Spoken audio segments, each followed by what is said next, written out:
Hey guys, welcome to another video. Today we're surrounded by black. Well, in actuality we're surrounded by green, but that's filtered out except for on my hair, it seems. Anyway, today we're going to do another QuinBoxed, and in my ever-challenging pursuit of improving my videos, I've purchased a green screen, and we're going to try that out today. So forgive the green hair, I'll work on that. But yeah, let's unbox some packages, and I need to make this full screen. There we go. So let me know down in the comments if this is better than my normal square or worse, because you really can't stand green. And funny coincidence, oh, okay, well this camera isn't getting green screen, so that's good. I thought, okay, I'm green screening stuff, so now maybe this green tape will also disappear, but that's a different camera. So let's see what's in here. We can't really read anything. Let's get this out of the way. Let's see what's in here. Ah, yes, some more screws and nuts and rings.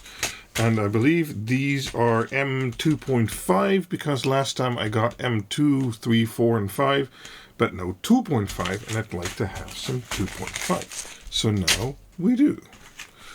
Okay, yes, the ever always present integrated circuits. Of course, we have to have some more integrated circuits. Let's see what's in here. Oh, okay.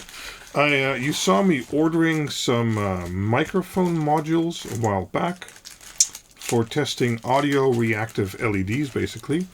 And, well, this is a different type of chip and module. And, well, I just wanted to test these also. So, okay, back in the baggie, and we'll test that at some point. Let's see what we have here. Well, you can't really read it anymore, but it was integrated circuits. Of course it's integrated circuits. Okay, there we go. Let's see what we got here. I think these are SMD USB ESD Protection ICs. So nothing rated on, nothing written on there. Thank you, Aliexpress seller. That's always great. Of course, this is the only unique bag I have of these properties. Yeah, so cool. Let's see what we have. More integrated circuits. Trust me, we'll have other stuff during this episode too. But let's just get through the integrated circuits quickly. Well, we can skip through this one very quickly because these are exactly the same thing. And guess what? They're in the same bag. But yeah. As I mentioned before, I often order stuff in multiples from different sellers so that shipping time and other stuff don't get into the way too much. Okay, let's see what we have here. It says connectors, and there's more JST connectors. Nice. Well, I have enough JST connectors now. That is for sure. Cool. Okay. Okay. Well, those were the small packages. Let's move on to the bigger packages. Always good. Charger. I wonder which crappy charger this is. Or maybe they're good chargers. Who knows? I don't know. I ordered lots of chargers. Oh, this is double packed. There we go. See, I'm starting to get the hang of that tool a little bit.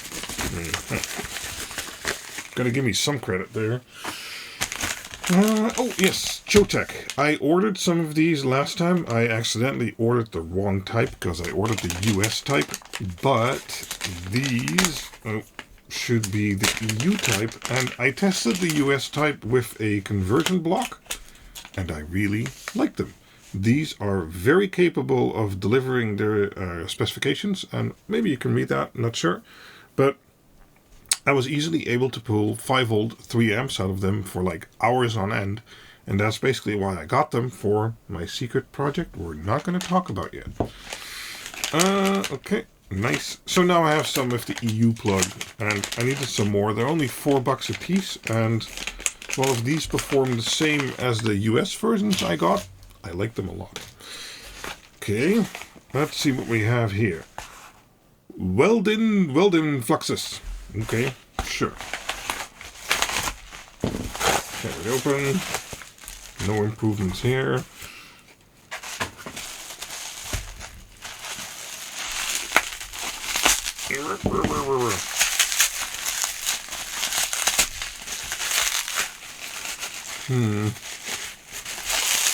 Yep, there we go. Ooh. Okay. This, I believe, is some soldering paste. Green product. Yes. China, if you put it in a green container, doesn't make it eco-friendly, but it is a green product. Solder paste. Yes. Let's take a quick look. Oh, well, it's capped off. Well, I'm going to use it at some point, so we can just take that off. Okay, there's only a little bit in there. You'll need some kind of applicator, but yeah, solder paste. Looks like solder paste. Good.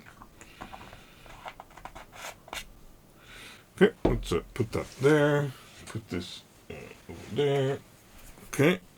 Okay, on to bigger, better packages. Resistors. Okay. Yes, I know what these are. As I've mentioned before, if you're doing prototyping or just building a few different projects and don't need like hundreds of boards, it can be... Oh no. Okay, my tool sliced too far. Well, I think we'll live. It can be beneficial, instead of buying a few values that you might need, but then you, of course, miss some other values you might need. It can be beneficial to buy one of these books. And what these books are, they're either capacitor or resistor, or sometimes combined sample books. So this is an 0603 sample book. And, well, here we have 0 ohm, or 1.5 ohm, or 2.7, 3.6. So lots of different values. And let's skip a few pages. 390, 300, let's keep going. 4.7K, which I, for instance, use a lot for my temperature sensors. And if you're, for instance, doing something with an analog LED, and you need to drop down its voltage or current, I wanted to have a few different values so I could experiment which value gave me the best LED lighting for that situation. Cool. So yeah, these are just all 10 mega ohm, yes. All different resistors that I can use. And these give you... This is one... Is it one? Yeah, so about 20 each, I think. Yeah. So these aren't good if you're building projects and you need like 10 of something on a board. You should just get those values in bulk. But when you're testing stuff or just need a few of them, yeah, one of those books can come in handy real good. Okay, on to the everlasting, always there LED strips. Okay, let's see. I can open this without actually destroying the product. I think so.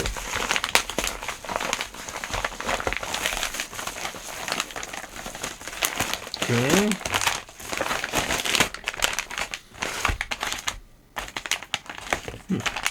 How did this happen?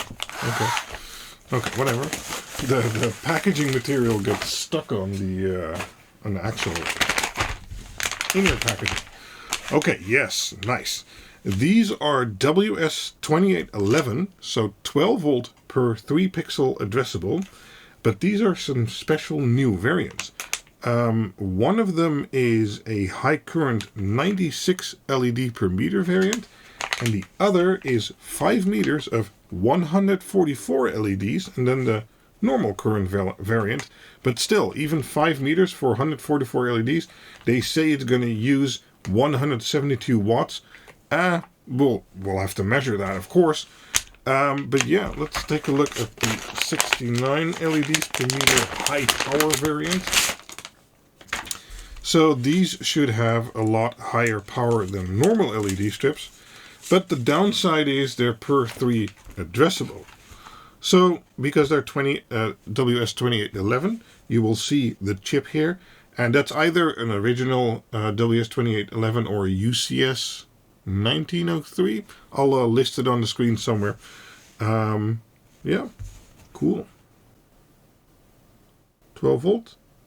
And this is, I believe, 12 millimeter wide strip. So not 10, but 12, so a bit wider. And they include the double-sided tape I got myself in a previous episode. And up until now, that's been performing well for me, so that's fine.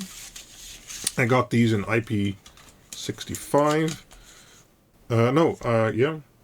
65, yeah, so there's epoxy coating on there, but it's not completely sealed in silicone. So we'll be doing some tests with those.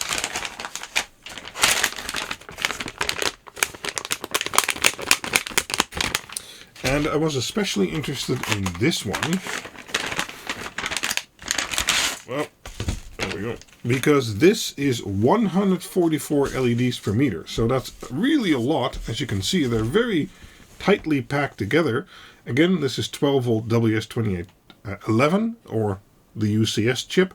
So it's per 3 addressable. But instead of doing 30 LEDs per meter at 5 volt, you could maybe do 3 LEDs addressable and then 144 LEDs per meter, or the 96. Especially the 96, because they're per 3 addressable, you'd have the same addressable zones as 30 LEDs per meter, but you'd have 3 times the amount of LEDs. So I'm going to do testing with that to see if, like, people who want to do whole room projects and stuff like that, if it's interesting to get those instead of the 30 LEDs per meter in regards to power wiring and all kinds of stuff like that. So this is a very wide strip, so if you wanted to put this in a aluminium extrusion or something like that, a profile, you'd need to have one that's wide enough. But yeah, really interested to test these and see how well they do.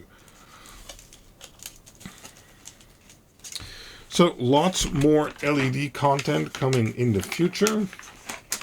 I'm also wondering about voltage drop on these, because that's a lot of LEDs, and 5 meters of 144 LEDs? Damn. But because they're that close together, maybe the per 3 addressable isn't that big of an issue anymore. Who knows? Okay, let's continue with some LEDs. LED strip.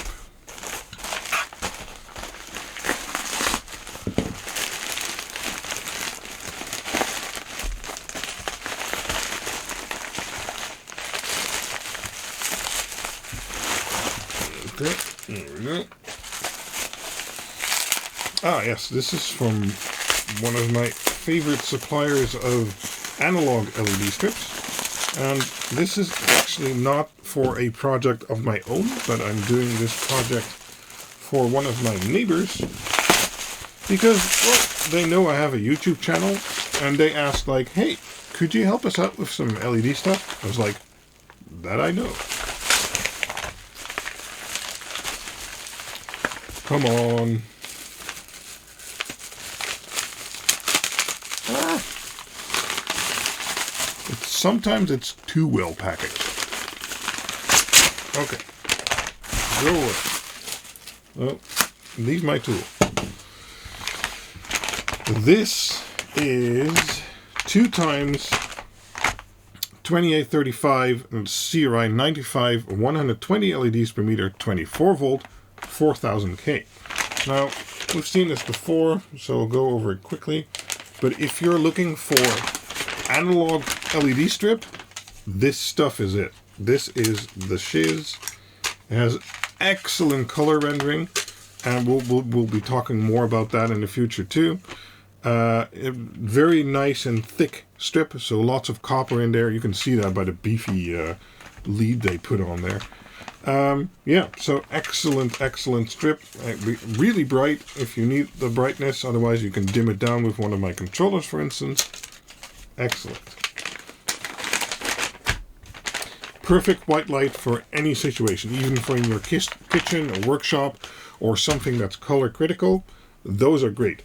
The digital LEDs are fun for good for colors and accents and stuff like that. Not so much white. Analog LEDs are where it's at for white. Okay, then we have a big box. And I actually don't remember what's in here. Oh, I do remember what's in here. But that's fine. Let's professionally unbox it. This is actually my second I've bought of these. And that's a monitor arm. Bought from China, or well, bought on Aliexpress, but delivered from Germany. So they have some local warehouses. This is the model F150. It has a gas spring in it you can adjust. And then for 17 to 27 inch monitors, that's fine. I'm planning to use it on a 27 inch. So let's take a look real quick, because this is also the last package I have for today. I don't know how long I've been recording, but we were going to try and move away from the QuinBoxed Mega. Sorry for the glare. It's really hard to get rid of. Yeah, so monitor arm, as you can see here. I don't think... Yeah, I got the wall mount version, so I can wall mount it. Then there's a little stubby, and then there's the arm with the gas spring in it, and then for the monitor itself. But let's take a quick look inside. And I've used these before. As I said, this is my second one. I really liked the first one. So, let me see if that's... Yep, that should be on screen. So I just bought another one for another spot I needed it. So it comes with Chinese manual, of course. But it should also come with something in English. Yes, so it also comes with an English manual on how to get it on the wall and which screws to use. And things like that. Okay, so it comes with a little packet which has the gas spring adjustment, all the wall screws you might need, and stuff like that. Ah yes, candy. Nice candy. Don't eat the candy. And then the monitor arm itself, and that's actually all that's in the package. It's fully pre-assembled. And installing one of these is actually quite easy. So although I normally don't say that I recommend products on QuinBoxed, I'm not going to do a separate video about this one. And as I said, I've used one before because I have multiple of these. So I can recommend this one. Installation is really easy because, as you can see here, it basically has just two screw holes that you can access from the front too. You can take these out, drill your holes, and then or there's actually a I'm not sure you can see. Yeah, there's a level built in. I still like using an external level just to check everything, but yeah. And yeah, then it'll hang on the wall. We can do it like that. It'll hang on the wall like this. This one can go all the way where you need it, but this one can also move. So then you can do stuff like this. It's really hard to visualize. Oh, you can see my green screen there. That's cool. Anyway, and this gas spring, well, it's really tensioned if there's not any load on it. That's why you have to buy a certain monitor size, because they come with different springs inside for the weight you're going to put on it. This one can rotate also, so even when your monitor is on the stand, it can still pivot and go landscape or portrait mode if you want to. It has included cable guides here and here. And I believe these things are only 30-40 bucks. Excellent value. As I said, I've used multiple of these. And if you're looking for a monitor arm, definitely check those out. That's it for this QuinBoxed. I've got lots of new stuff again to test and do things with. Thank you for watching. As always, links and segments will be in the description. If you want to know anything about something I showed, maybe if you catch this video later on, just ask me in the description and I can tell you my experience with it if I've already tested it. And yeah, thanks for watching. See you guys next time. Bye-bye.